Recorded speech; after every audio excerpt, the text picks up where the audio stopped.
Have you ever found yourself still waiting for someone who will never come back? Not actively reaching out, not calling, not even thinking of you in the way you continue to think of them, and yet here you are, checking your phone, rereading old messages, holding on to a presence that only lives in memory. If this resonates with you, know that you're not alone. And more importantly, know that what you're experiencing is not just heartbreak. It's an invitation to awaken. This isn't a video meant to convince you to let go. Letting go cannot be forced. It must come from understanding.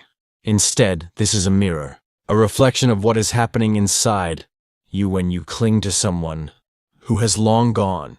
We will explore this journey through the lens of Jungian psychology, through concepts like projection, the shadow, the anima and animus, and the powerful archetypes we unconsciously attach to others. Because sometimes the person you think you're missing is not even them. It's the part of yourself you lost when they left. You might be wondering, why did they stop reaching out? Why, after everything we experienced together, do they no longer seek me? This is where the pain begins, not in the goodbye, but in the silence afterward. That silence that doesn't announce itself, that doesn't explain, that doesn't offer closure. Silence that screams louder than any final word. If someone had at least told you they were leaving, your heart might have prepared itself. But when they simply fade, like a ghost retreating into nothingness, something inside you breaks into invisible pieces. And then the questions come, relentless and cruel. Why did they leave if I gave them everything? Why did they disappear after I stood by them in their darkest moments? Why am I still waiting for them when they've made it clear they're not coming back? This is grief, but not the kind that comes with an ending. This is grief without answers, and it's the hardest kind to carry. Often it is not the person's absence that hurts most. It's what their absence triggers in you. That abandoned place you've known for far longer than you've known this person. That echo of a wound that was never healed. Because most people who wait for someone who's already left are not really waiting for that person. They're waiting for what that person once represented. A feeling, a meaning, a mirror. And this is where Carl Jung's powerful concept of projection comes in. You see, when we fall in love, we rarely fall in love with a person as they truly are. More often, we fall in love with the image we build of them. The idea, the fantasy, the role they play in the movie running in our mind. Jung explained that in every person, there exists an unconscious archetype of love, what he called the anima in men and the animus in women. These are inner figures of the feminine and masculine that dwell within our psyche, shaped by experience, memory, and ancestral patterns.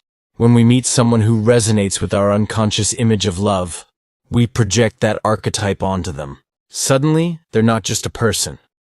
We believe they are the one, our soulmate, the person we've been waiting for our entire life. But what we're really seeing is a reflection of our own inner world.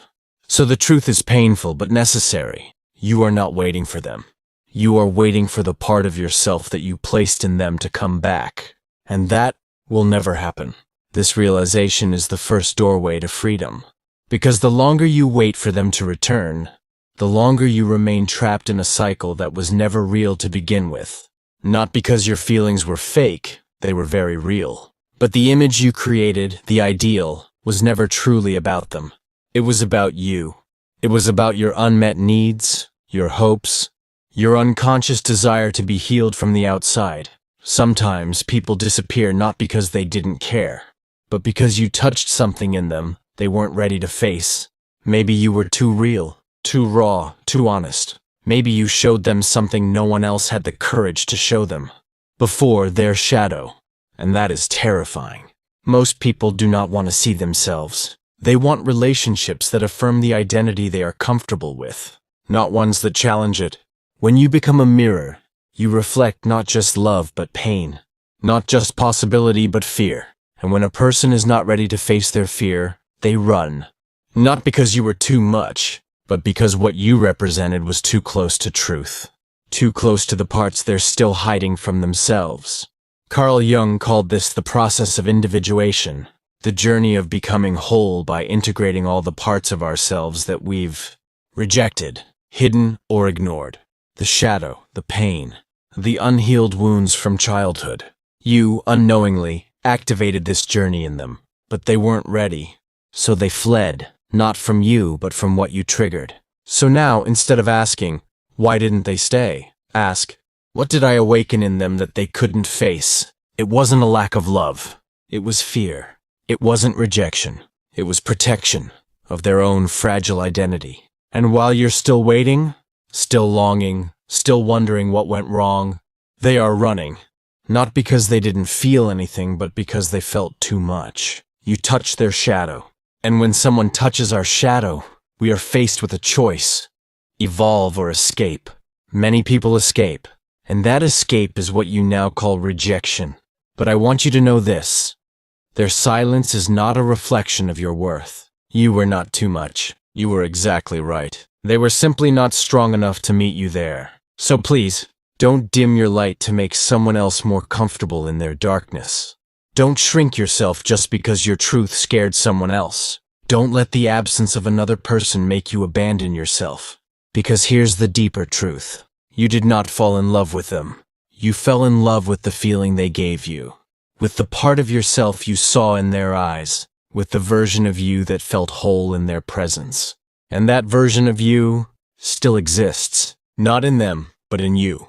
It is essential to understand that this experience, the waiting, the pain, the longing, is not your fault. It is human, and more than that, it is archetypal. We are all walking stories, shaped by unconscious forces that dictate how we love, who we are drawn to, and why we suffer when those connections end abruptly. Carl Jung called these internal forces archetypes, universal symbols and patterns that live in our collective unconscious. One of the most powerful archetypes we encounter in relationships is the archetype of the idealized other, the person onto whom we project not only our love, but our hope for healing. In your mind, you might still be convinced that this person was different, special, meant for you. But what you are missing is that this idea was less about them and more about the symbolic role they played in your emotional narrative. Were they the savior, the protector, the one who finally made you feel safe, valued, wanted? The truth is, we don't fall for people at random. We are drawn to those who reflect our deepest emotional needs, and often, our deepest wounds. Jung wrote that the psyche chooses not what is good for us, but what is familiar to us. And what is familiar is not always healthy. We are drawn to the person who can activate the unresolved stories within us, the wounds we carry from childhood, the roles we had to play to be loved, the silent fears we've never spoken aloud. That's why you might find yourself attracted to emotionally unavailable people if, as a child, love was something you had to earn.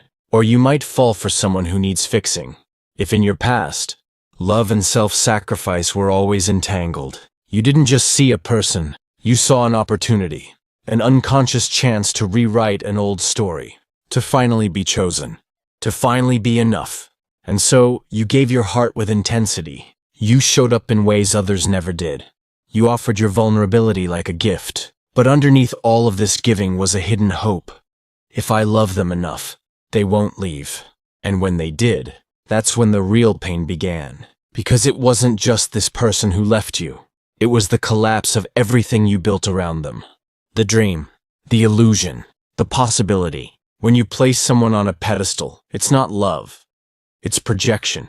And no one, no matter how kind or compatible, can live inside another person's projection forever.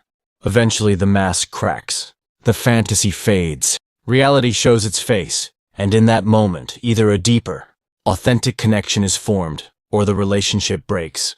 In your case, it broke. And it broke because what you were offering, however loving, was heavy. It came from a place of need, of subconscious fear, of emotional urgency. You may have thought you were giving love, but in reality, you were giving a bargain. I will give you all of me, just don't leave me. And here's the painful truth. That kind of love overwhelms. Even if it's never spoken, it is felt. The weight of your unhealed inner child, your need to be chosen, your fear of being abandoned, all of that energy was felt by the other person. And it created pressure. A pressure that said, Don't leave because I will fall apart if you do. Most people aren't equipped to carry that. Most people will walk away, not because they don't care, but because they don't know how to handle the responsibility of being the center of your emotional universe. You may feel betrayed by this. You may feel that you gave your heart and they threw it away. But it's time to consider a different truth. They didn't betray you. They simply couldn't carry what you handed them. Not because they were heartless, but because your healing was never their job. And that's what we so often forget. When we love from our wound, we assign the other person a role they never agreed to play. We make them our source of worth, our proof of value, our emotional savior. We don't just want them to love us, we want them to fix us, to redeem us, to undo the loneliness and pain that came long before they ever arrived. This is not love. This is dependency. Dependency says, I need you to feel okay. Love says, I'm okay, and I choose you from that wholeness. Dependency says, if you leave, I will fall apart. Love says, if you leave, I will grieve, but I will remain whole. Dependency says, I gave you everything, now you owe me. Love says, I gave because I chose to, and I take responsibility for that choice. Most people don't realize they're living from dependency until the relationship ends. That's when the desperation hits. That's when the need to get the person back becomes unbearable. Not because they were perfect, not because they were your soulmate, but because without them, you feel empty. But that emptiness is not new. It was always there. This person just temporarily distracted you from it. And now that they're gone, the void is exposed. And it screams. This is why you're still waiting. Not for them, but for the feeling they gave you. The feeling of being seen, needed, validated. But here's what you must realize. That feeling didn't come from them. It came from you. It was your own emotional energy, activated by the illusion of safety. And what came from you can return to you. But only if you stop projecting your power outward. You see, the projection wasn't just about love. It was about control. It was about trying to manipulate the outcome of the story by being perfect, by being indispensable, by being everything they needed. But love that is born from fear always leads to constriction. It suffocates, it repels, even if it's wrapped in kindness, even if it's fueled by sincerity. Fear has a frequency, and others feel it. This is why they pulled away, not because you weren't lovable, but because the space between you became filled with something that was not love but fear disguised as devotion. So now you're faced with the choice. Continue waiting for someone who will never return, not because they don't care, but because they can't give you what you're looking for. Or turn inward. Begin the real journey, not of moving on from them, but of returning to yourself. Because until you do, every new relationship will carry the same unconscious contract. I give you my heart, but in return you must never leave me. And that is a burden no one should have to carry. The healing begins not with forgetting them, but with understanding what they showed you. They were not your missing piece. They were the mirror that revealed the parts of you that still feel missing. And once you see that, you stop asking, why did they leave? And you start asking, why did I abandon myself in the first place? There comes a moment, if you are brave enough, to face yourself, when you realize that what you called love was something else entirely. It was a silent contract, a deep, unspoken agreement rooted in fear, not in freedom. It said, if I give enough, if I care enough, if I stay no matter what, then you will choose me. Then you will stay. Then you will never leave. But the truth is, no one consciously agreed to that contract. You never said it out loud, and neither did they. Yet it existed, beneath every word you spoke, beneath every sacrifice you made. And the more you gave, the more you hoped to secure their place in your life. This is where self-deception begins. Because even if you believe your love was unconditional, pure, and noble, and it very well might have been, it's possible, even likely, that it was also rooted in your past pain, in your need to be seen, in your desire to finally be enough for someone who wouldn't leave. This is not a flaw in you. It is a human pattern, one nearly all of us repeat, and until we bring it into the light, we will call it fate. We will say, people always leave me, not realizing we are unconsciously setting the stage for it to happen again and again. Carl Jung said, "Until you make the unconscious conscious, it will direct your life, and you will call it fate." This is what projection does. It masks reality. It distorts our relationships. It places people into roles they were never meant to fulfill.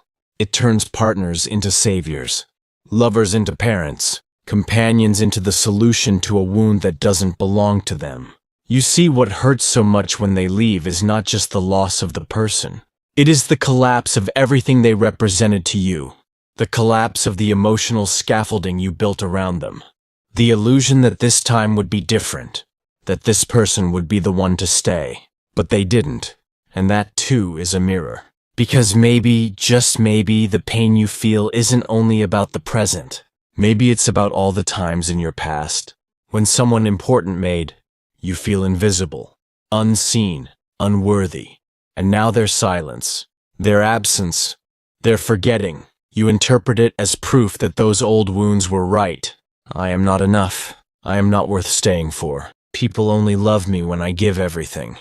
These beliefs don't come from this one heartbreak. They were already there, etched into your emotional body like invisible scars. What this person did was trigger them, bring them to the surface, rip the bandage off a wound you didn't even realize was still open.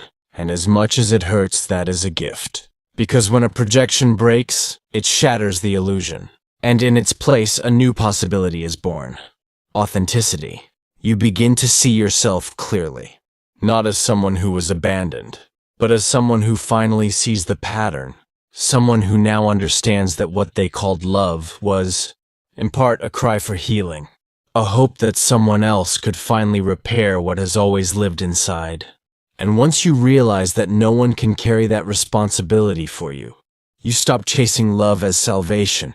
You stop performing for approval. You stop overgiving in hopes of being chosen.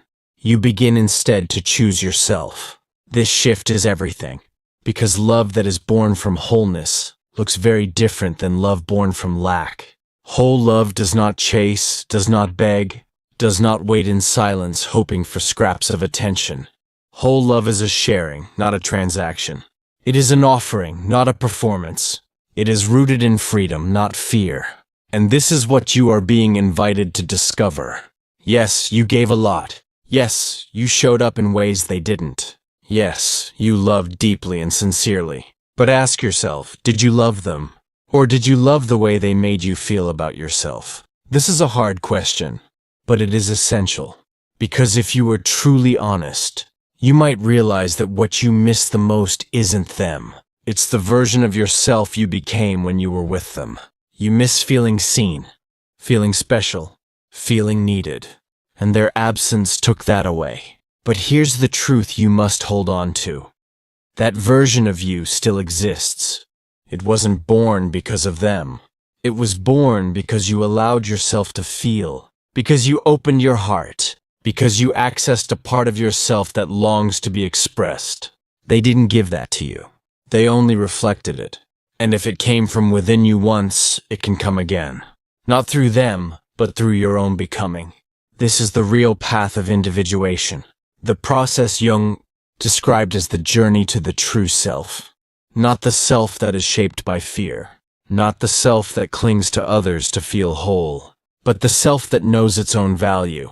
That meets its own emotional needs. That can love without losing itself. The moment you stop waiting for their return is the moment you reclaim your power. It doesn't mean you stop missing them right away. It doesn't mean you erase the memories. It means you stop placing your healing in their hands. You begin to take responsibility for what was always yours. Your worth, your identity, your love. And here's the paradox. When you stop needing someone to complete you, you become complete. And only then can love exist without the weight of unspoken contracts, of silent expectations, of the desperate hope that someone else will finally fix what was broken. People don't break us. They show us where we were already broken. And once you understand that, heartbreak becomes less of a tragedy and more of a revelation. Yes, it still hurts. Yes, grief still comes in waves. But now it carries with it wisdom. Now it opens a doorway, not back to them, but forward to you. Because you don't need to be loved to be whole. You don't need to be chosen to be worthy. You don't need to be remembered to remember yourself. This is the beginning, not of forgetting them, but of finding yourself. Let's take a moment now, not to reflect on them, but on you, on your part in this story, on the energy you brought, on the reasons you stayed long after their absence was clear. Because the moment you shift the focus away from "why did they leave" to "why was I waiting," something powerful happens. You begin to reclaim your story. Because this is no longer about the person who disappeared. It's about the part of you that disappeared with them. And it's time to bring that part home. Many people confuse love with loyalty to pain. You think you're holding on because you care, but really, you're holding on because you're afraid. Afraid of starting over. Afraid of being alone. Afraid that if this connection doesn't come back, you'll never feel that intensity again. That sense of being alive, being wanted, being chosen. But ask yourself, were you really seen? Or did you just hope to be? Were you truly loved? Or did you just try so hard to be worthy of love that you convinced yourself it was real? These questions aren't here to make you feel shame.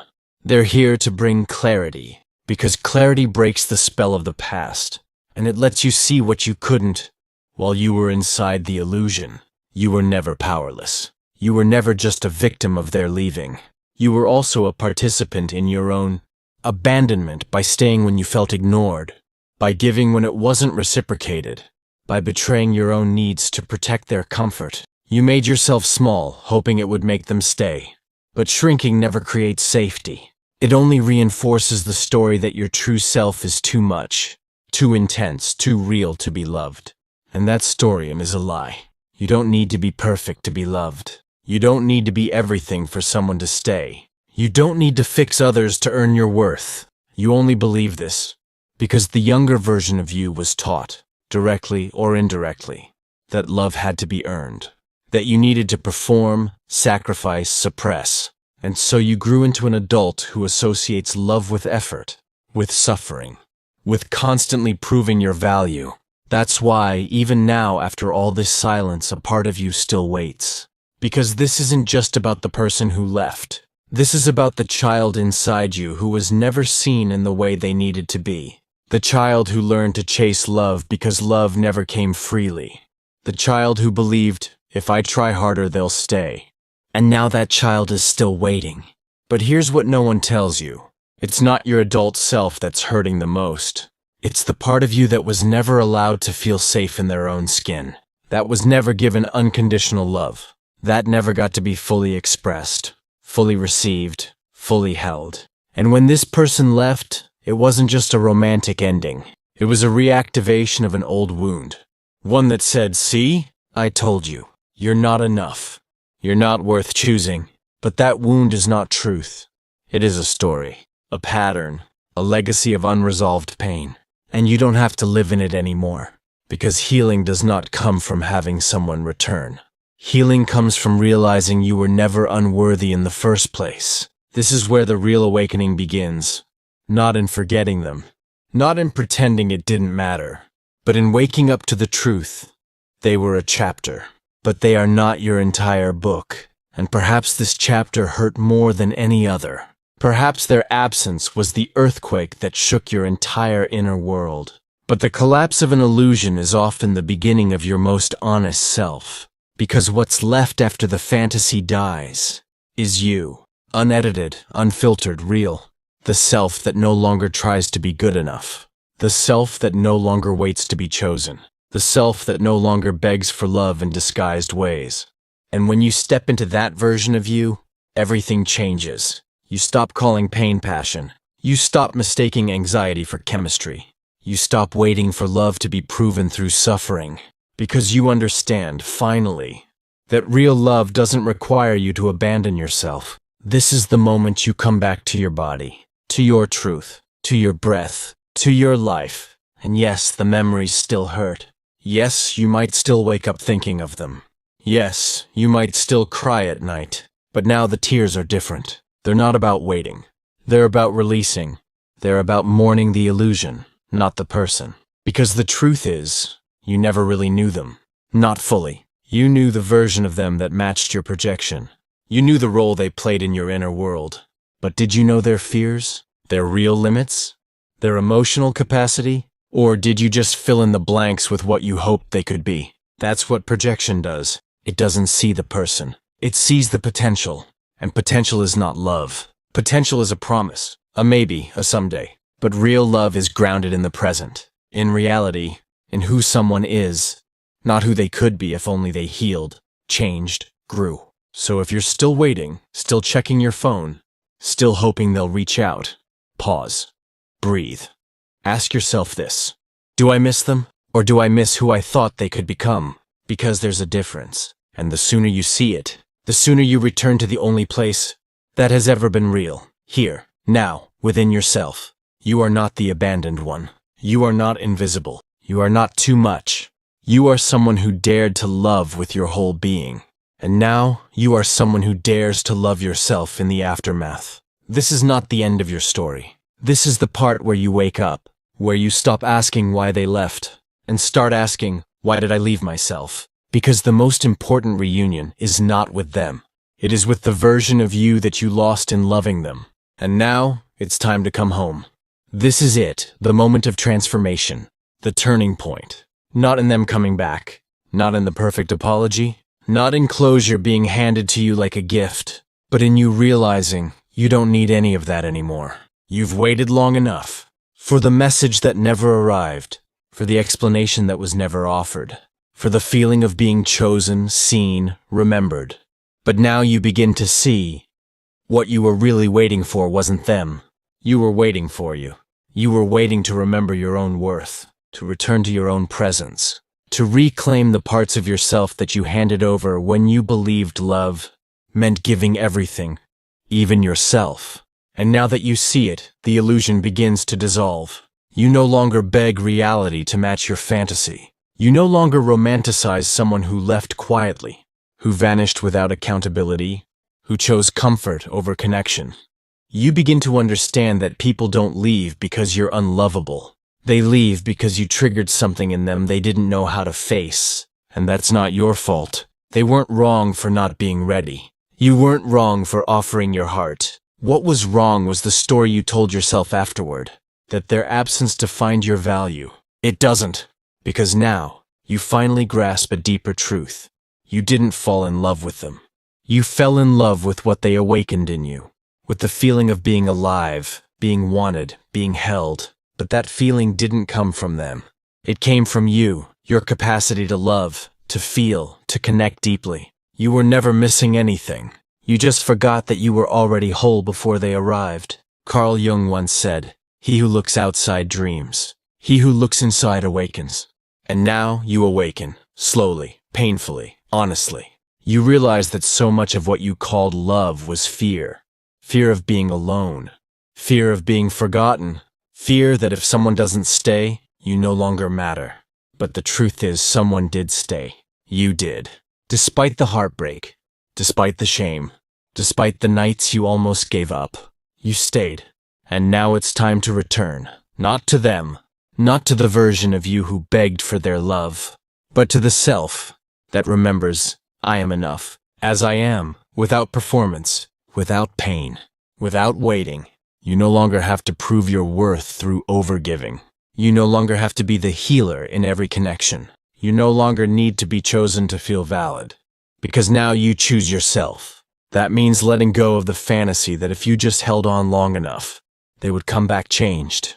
That they would finally see you. That they would apologize, stay, heal beside you. That's not love. That's hope attached to a wound. True love isn't something you wait for. It's something you live. It's something you become. You stop asking, what did I do wrong? And start asking, where did I abandon myself? Because that's where the real pain lives. Not in their leaving, but in how far you were willing to go to hold on to them. In how much you were willing to give, hoping it would make them stay. In how small you became just to be loved. But love is not meant to make you small. Love is not meant to exhaust you. Love is not meant to feel like survival. Real love begins when you stop bargaining. When you stop needing someone else to complete you. When you stop using someone else's affection as a measuring stick for your worth. Real love begins when you look in the mirror, see the pain in your own eyes and say, I'm not leaving you again. And from that space, you rise. Not bitter, not closed, but wiser, stronger, whole. You stop confusing longing with destiny. You stop mistaking attachment for connection. You stop believing that being left means you are unworthy. You understand now. It wasn't rejection. It was redirection. You didn't lose love. You lost the illusion of where it lived. And in that loss, something beautiful is born. Your true self. Not the one who clings. Not the one who begs. Not the one who waits. But the one who remembers. Remembers that love is not pain. Remembers that being seen doesn't mean losing yourself. Remembers that you are not invisible. Just because someone else could not see you clearly, you no longer need to be understood by the one who left. You need only to understand yourself. That's where the healing begins. And yes, it still hurts sometimes. Healing doesn't mean forgetting. It means no longer needing what hurt you to feel whole again. It means no longer hoping the past will rewrite itself. It means looking forward, not in desperation, but in deep self-trust. Because now you know, the person you were waiting for is you. You are your own closure, your own savior, your own return. And if today you're still crying, still aching, still wondering if they ever think of you, be gentle. But also remind yourself, they are no longer the source of your story. They were a catalyst, not the ending, not the solution, not the definition of your lovability. You don't need a message from them. You need a message from yourself. And maybe that message is this. I no longer love out of fear. I no longer shrink to be loved. I no longer wait for someone who cannot meet me where I am. I return to myself. Write it, speak it, feel it. Because when you do, your subconscious begins to shift. Your energy begins to shift. Your future begins to shift. And the waiting ends. Not because they came back, but because you did. This is not about forgetting them. It's about remembering you. And now that you have, never again abandon yourself in the name of being chosen. You are already chosen. By your soul, by your strength, by the part of you that survived what you thought would break you. You don't need to be saved. You just need to stay with yourself. Because the most beautiful relationship you will ever have is not with the one who returns to you, but with the version of you who never left. If this message resonated with you, don't let it end here. Hit subscribe and join a space where healing, growth, and self-discovery are honored. Each video is a step inward, a reminder that you are not alone, that your feelings matter, and that your return to self is the most important journey of all. Subscribe now and give your heart the gift of awareness, truth, and transformation. You've waited for others long enough. Now it's time to choose you.